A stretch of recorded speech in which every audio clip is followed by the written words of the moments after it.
All too often, claims get made in politics that don't have a lot of evidence, and then we just sort of move on. And I get it, there's a lot of news every day. I'm guilty of this as well.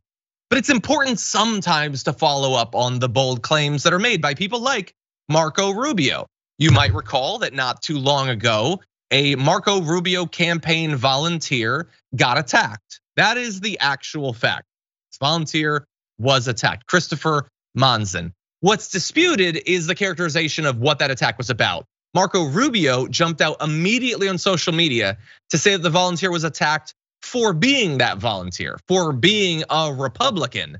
And it increasingly turns out there is not compelling evidence that that is actually the case.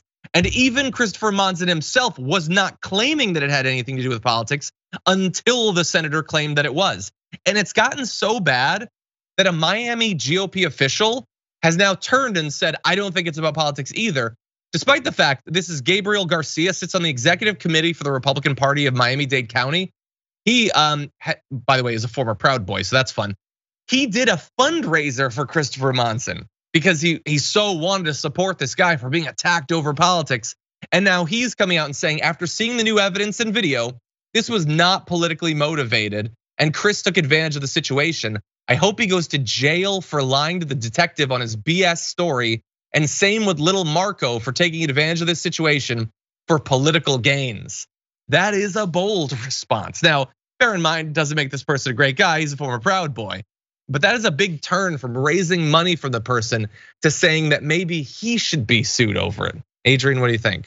Yeah, no, that was an aggressive statement. Good Lord. But it definitely does have a little hint of maybe animosity there that might be clouding judgment. Not that I would not get behind that statement to begin with, but it is so incredibly, very much on point for members of the GOP.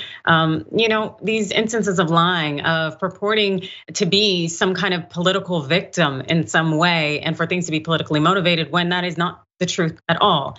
And by creating these scenarios that they're lying and manufacturing, and the thought that Democrats or other groups are attacking Republicans, what that's going to end up doing is creating a narrative where Republicans feel like they need to attack first.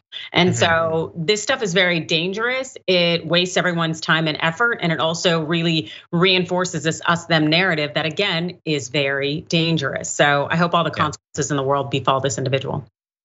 No, I totally agree with all of those points, because this isn't just about this attack. This is about the effect it's gonna have. And I would only add, like, one of the reasons we focused on this, we've done multiple stories on this, is I am deeply worried about the rise and normalization of political violence. But for us to address it, we have to be clear about what is political violence. And they are very specifically, very intentionally muddying the waters here. Marco Rubio, by the way, made that claim that he was attacked for being a Republican, then he just moved on, got reelected. He's got nothing to say about any of these updates. It was a convenient thing for him to claim that it was political. And think about the effect of that. People see that and think, oh, I guess every side does it. I guess everyone's just attacking each other, but that is not actually the case. Honesty matters, facts matter, reality matters.